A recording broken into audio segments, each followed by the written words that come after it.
Hi friends, welcome to my YouTube channel Easy Lazy.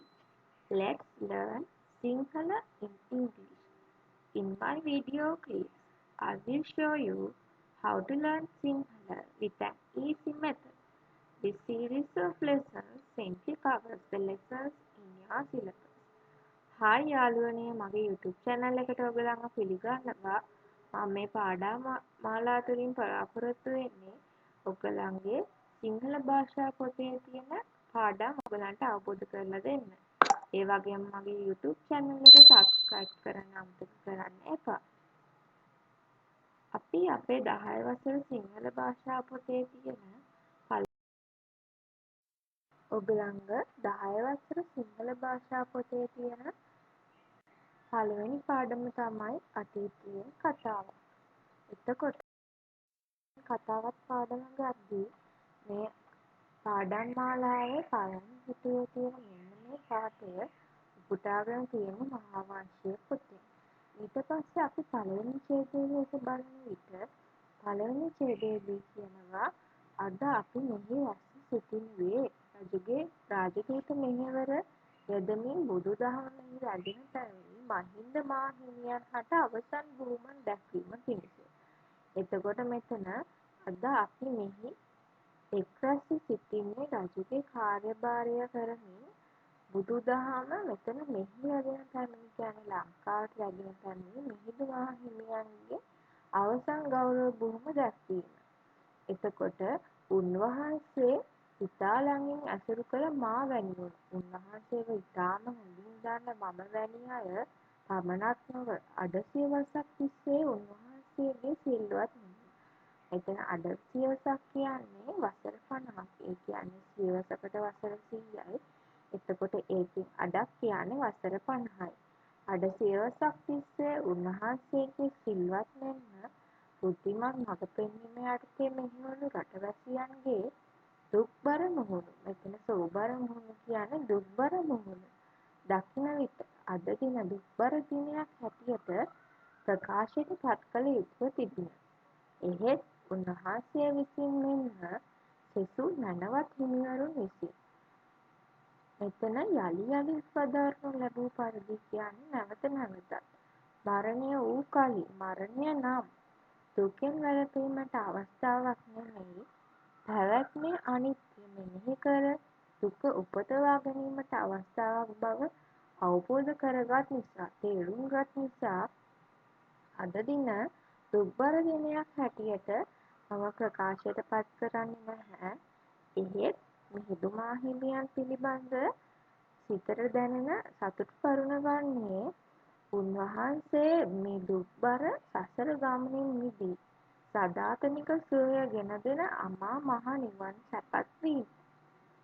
Mahinda මහ තෙරුන් වහන්සේ සහ උන්වහන්සේගේ ශ්‍රාවක පිරිස. මෙතන ශ්‍රාවක පිරිස කියන්නේ අනුගාමිකයෝ. අනුරාධපුර නගරයට සපමින. අනුරාධපුර නගරයට පැමිණ දිනය මගේ හිතේ ඉතා පැහැදිලිව සටහන් වෙලා තියෙනවා. එවකට මා කොළු ගැටයෙක්මි. මෙතන කොළු ගැටයෙක්මි කියන්නේ කුඩා ළමයෙක්. රජමැදුරේ සිටි අපි සියලු දෙනා මහත් සේ කුතුහලයට පත් සිටියෙමු. රජමැදුරේ සිටපු අපි හැමදෙනාම ඉතාම පුදුමයට පත් වෙලා හිටියේ පෙර දින උන්වහන්සේ මිස්සක පව්වේ පෑ පෙළහැර. කලින් දවසේ උන්වහන්සේ මෙන්න මේ මිස්සක පව්ව ස්ථානයේ කරපු පෙළහැර කරපු ක්‍රියාදාමය පිළිබඳ අපි අහලා තියෙනවා. එමෙන්ම මාගේ වැඩිමල් සොයුරු තිස්ස මහ රජතුමා මාගේ වැඩිමල් සහෝදරයා ඒ කියන්නේ මගේ වැඩිමල් අයියා දඩයම් චාරිකාවේ පෙරලා පැමිණි පසු දඩයමේ ඉඳලා නැවත පෙරලා පැමිණි පසු ඒ සිද්ධිය හැර අන් කිසි දෙයක් පිළිබඳ කතා කළේ නැහැ. ඒ කියන්නේ මගේ සොයුරු තිස්ස රජතුමා මෙන්න මේ මිහිඳු මහරහතන් වහන්සේ මිස්සක පව්වේ පෑ පෙළහැර පිළිබඳව කතා කළා මිස වෙන කිසිදු දෙයක් පිළිබඳ කතා කරේ නැහැ. එතුමාගේ පිරිවර සේනාවේ සිටි අයටද මේ සම්බන්ධව හැර අන් කරුණක් පිළිබඳ කතා කිරීමට සිහියක් නොතිබුණාක් මෙනි. එතකොට එතුමාගේ පිරිවර සේනාවේ සිටි අයටද කියන්නේ මෙතන රජතුමාගේ රාජකීය හමුදාවේ සිටි කට්ටියටත් මේ වෙන මාතෘකාවක් තිබිලා නැහැ කතා කරන්න. මෙන්න මේ මිහිඳු මහරහතන් වහන්සේ පෑපු පෙළහැර ගැන තමයි ඒගොල්ලන්වත් කතා කරලා තියෙන්නේ. ඒ සෑම අයෙක්ම එක් කරුණක් පිළිබඳ ඒකමතිකව තීරණයකට එළඹ සිටියහ. මෙන්න මේ කට්ටිය මේ විවිධ දේවල් ගැන කතා කරත් එක කරුණක් පිළිබඳව ඒගොල්ලන් එකඟ වෙලා හිටියා. ඒක තමයි මේ මිහිඳු මහරහතන් වහන්සේ පෑ පෙළහැර මේ දිවයිනටම පුළුල් ලෙස මෛත්‍රිය මුල් කොටගෙන පැන නැගුණු ආධ්‍යාත්මික ධර්මතාව ගහණයකට හසු විය හැකියි. එය විශාල වෙනස්කමක් සිදුවන බවයි. ඒ කියන්නේ මෙන්න මේ පෙළහර නිසා අපේ ලංකාවට විශාල වෙනස්කමක් ආධ්‍යාත්මික වශයෙන් විශාල වෙනස්කමක් සිදු වෙනවා කියලා ඒ හැමෝම එකඟ වෙච්ච කාරණයක් තියෙනවා.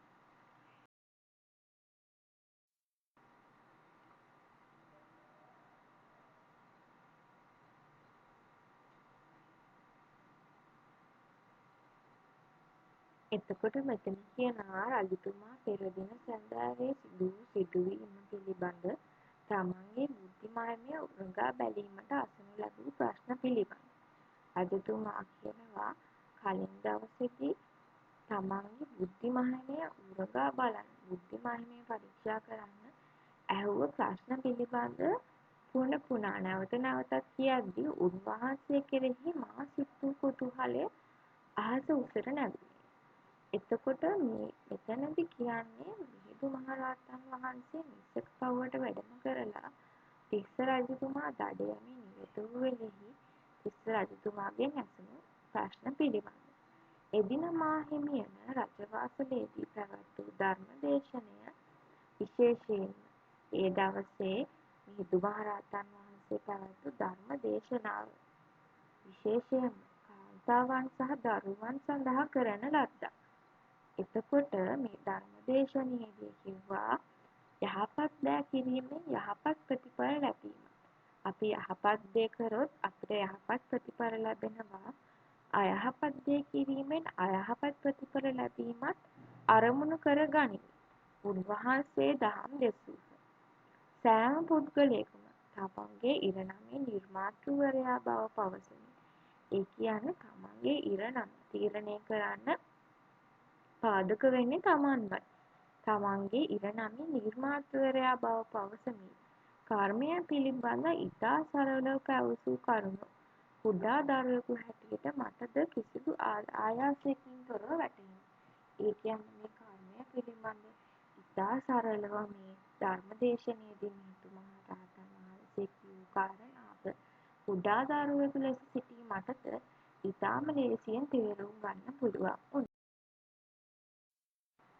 ඊට පස්සේ මේ ඡේදයේදී කියන්නේ ගොඩනැගිලි සංකීර්ණය ඉදිකිරීම සඳහා බිම වෙන් කිරීමේදී.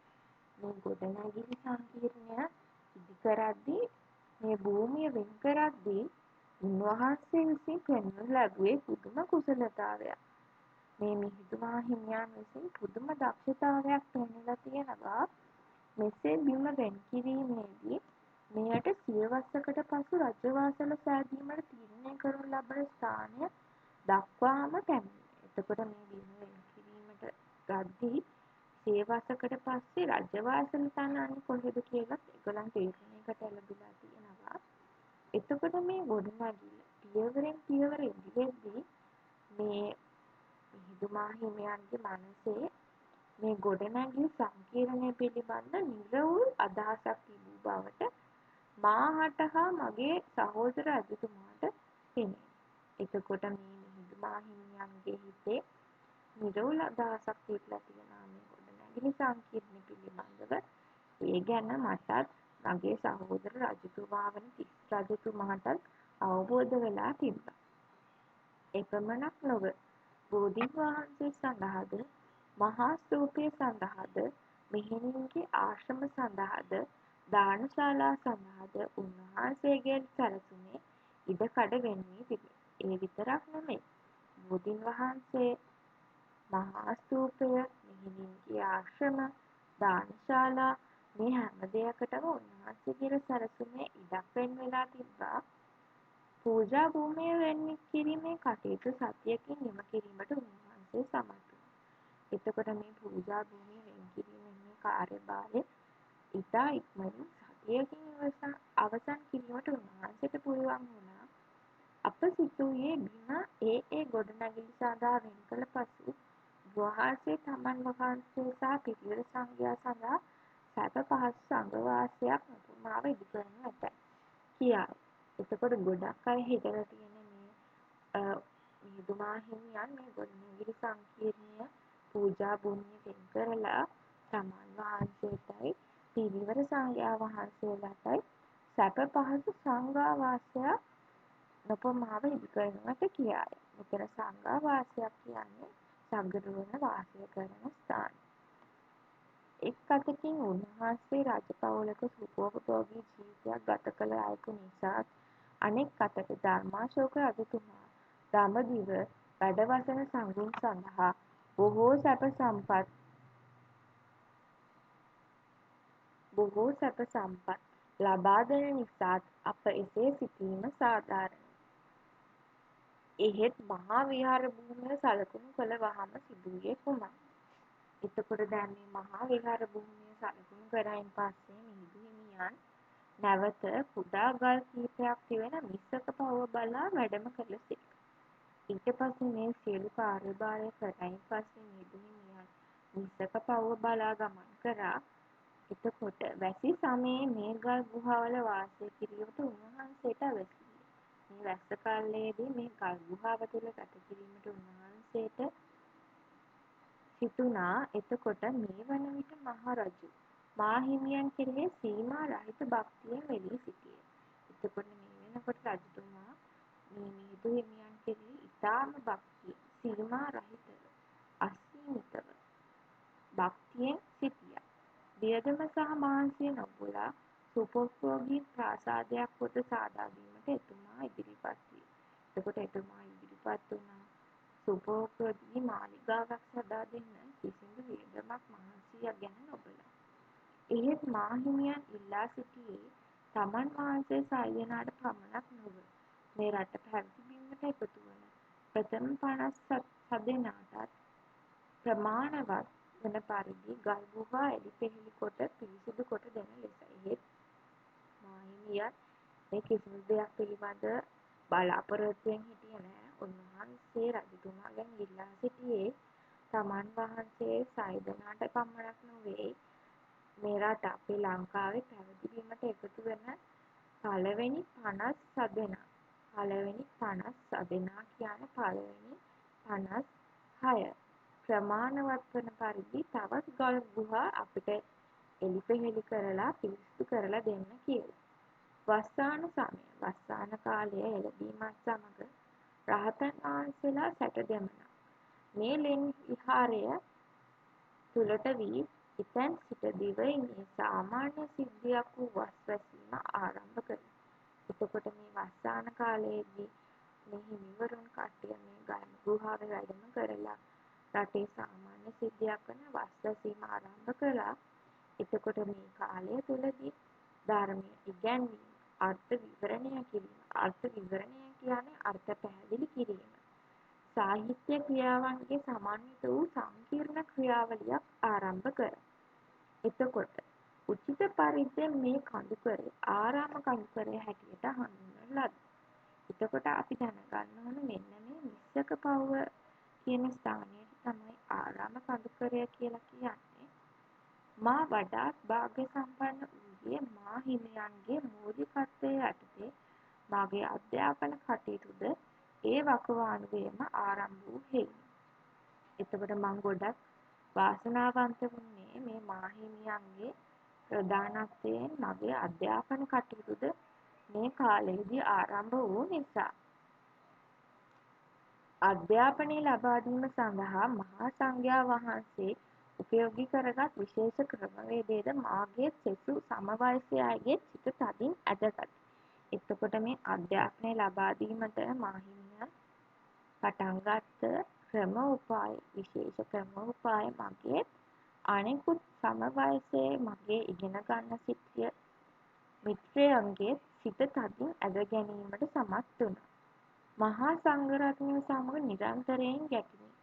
ජීවත් වූ නිසා මේ මහා සංඝරත්නය සමග නිරතුරු ඇසුරෙන් ජීවත් වූ නිසා හුදෙක් ආගමික සහ අධ්‍යාපනික අරමුණු වලින් ඔබට ගිය මහා තෙරුන් වහන්සේ සැලසුම් පිළිබඳ පෞද්ගලිකව දැනුම් තේරුම් ඇති කර ගැනීමට හැකිවේ. එතකොට මේ අධ්‍යාපනය පමණක් නොවේ ආගමික අරමුණු වලින් ඔබට ගිහිල්ලා මේ මිහිඳු හිමියන්ගේ සැලසුම පිළිබඳ දැන ගැනීමට හැකි වුණා. මොකද මිහිඳු හිමියන්ව ඉතා ළඟින් මිහිඳු හිමියන් ඇතුළු සෙසු සංඝ රත්නය ඉතා ළඟින් ඇසුරු කිරීමට හැකි වූ නිසා. එතකොට අපේ මේ පාඩමේ අවසාන ඡේදයට තමයි අපි යන්නේ. මේ ඡේදයේ ආරම්භයේ තම පියාණන් වූ අශෝක රාජ්‍ය ලවා ශ්‍රී මහා බෝධීන් වහන්සේගේ අංකුරය තමාගේ පියාණන් වහන්සේ වන අශෝක අධිරාජයා ඒ කියන්නේ මිහිඳු මාහිමියන්ගේ පියාණන් අශෝක අධිරාජයා ලවා ශ්‍රී මහා බෝධීන් වහන්සේගේ අංකුරය. ශ්‍රී මහා බෝධීන් වහන්සේගේ අංකුරයක් කියන්නේ ශ්‍රී මහා බෝධීන් වහන්සේගේ ශාඛාව. මෙරටට වැඩම කරවීමට කටයුතු සම්පාදනය කිරීමයි. අපේ රටට වැඩම කරන්න කටයුතු සම්පාදනය කිරීමත් සමග විශිෂ්ට බුද්ධියක් සහ කුසලතා දක්ෂතා ඇති බොහෝ දෙනෙකු මෙරට ආගමනය වීම සඳහා පදනම විහි වූ අතර ඒ නිසා අප රට තුළ සිදු වූ සංස්කෘතික සමාජීය සහ තාක්ෂණික දියුණුව ඉතා විශිෂ්ට විය. ඒ කියන්නේ මේ මිහිඳු හිමියන් ශ්‍රී මහා බෝධිය ලංකාවට පැමිණි විට උන්වහන්සේ සමග පැමිණි අනිකුත් පිරිසගේ තිබ කුසලතා නිසා අපේ රටේ බොහෝ දෙනෙක්ට මේ සංස්කෘතික සමාජීය සහ තාක්ෂණික දියුණුවක් ඇති වුණා. එතකොට මේ සිද්ධියට මුල් වුණේ මහා තෙරුන් වහන්සේගේ නැගණිය වූ සංඝමිත්තා මහා තෙරණියන් වීම විශේෂ සිද්ධියක්. එතකොට මේ ශ්‍රී මහා බෝධිය ලංකාවට රැගෙන පැමිණීමට විශේෂ සිදුවීමක් වුණේ මේ මිහිඳු හිමියන්ගේ නැගණිය එන සංඝමිත්තා තෙරණියන් වීම විශේෂ සංසිද්ධියක්.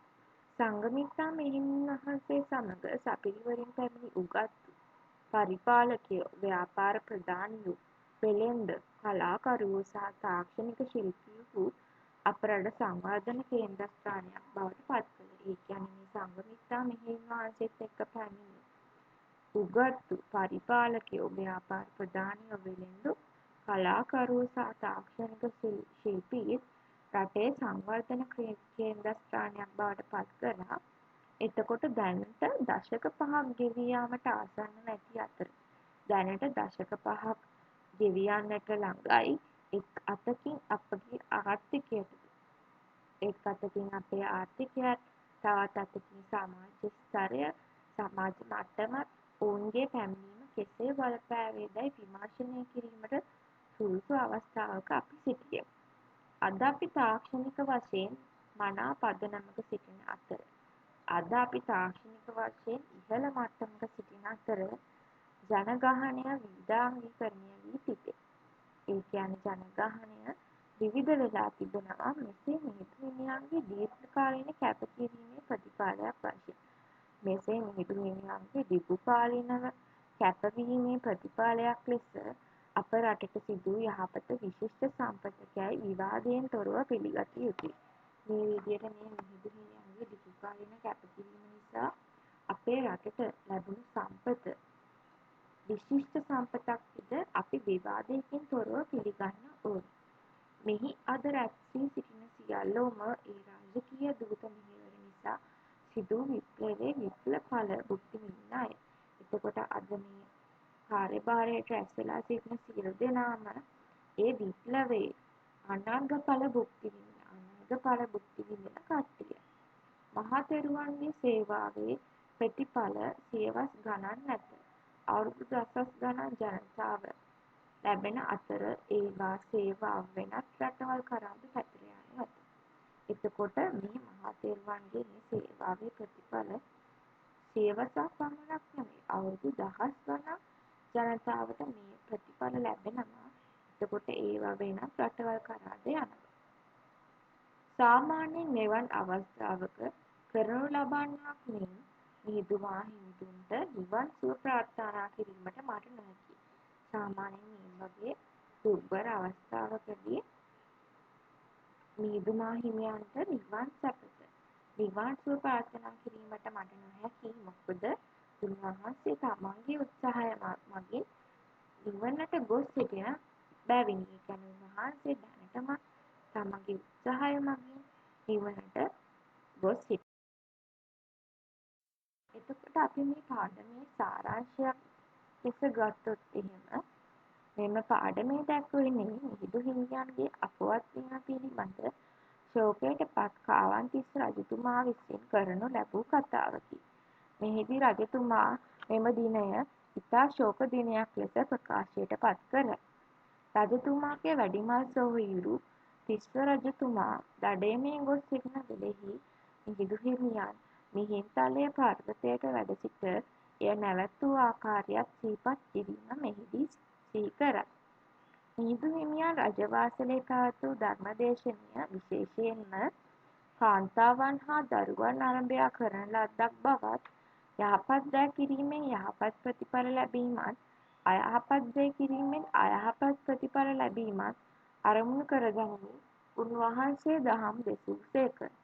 මහා විහාරය සෑදීමේදී මිහිඳු හිමියන් විසින් පෙන්වනු ලැබූ කුසලතාවයත් පියවරෙන් පියවර ගොඩනැගිලි ඉදිවෙද්දී උන්වහන්සේගේ මනසේ මේ ගොඩනැගිලි පිළිබඳව තිබූ නිරවුල් අදහසත් බෝධීන් වහන්සේ සඳහාද, මහා ස්තූපය සඳහාද, මිහිඳුන්ගේ ආශ්‍රම සඳහාද, දානශාලා සඳහාද උන්වහන්සේගේ සැලසුමේ ඉඩකඩ වෙන් වී තිබූ බව මේ පාඩමෙන් දැක්වෙනවා. මිහිඳු හිමියන් නිස්සක පවුව වැඩම කිරීම සහ වස්සාන සමය එළඹීමත් සමග ලෙන් විහාර තුළට වී ධර්මය ඉගැන්වීම අර්ථ විවරණය කිරීම සිදු කළ ආකාරයක් මෙහිදී දැක්වෙනවා.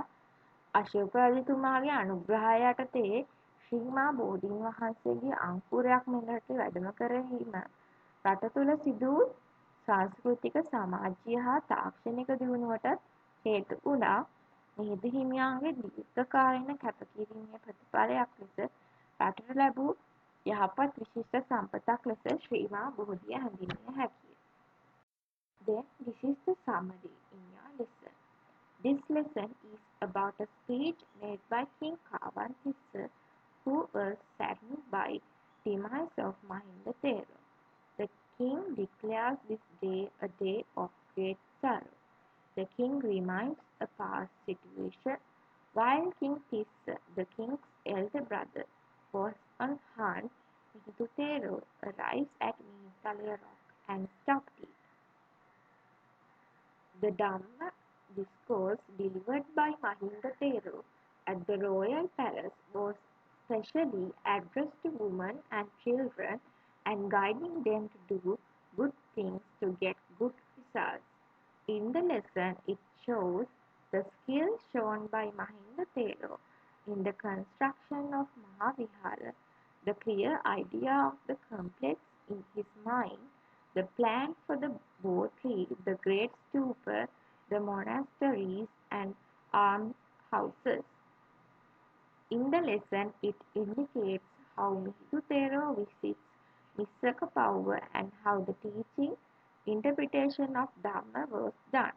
The importation of sapling of Sri Mahabodhi under the patronage of King Ashoka led to the cultural, social and technological development of the country.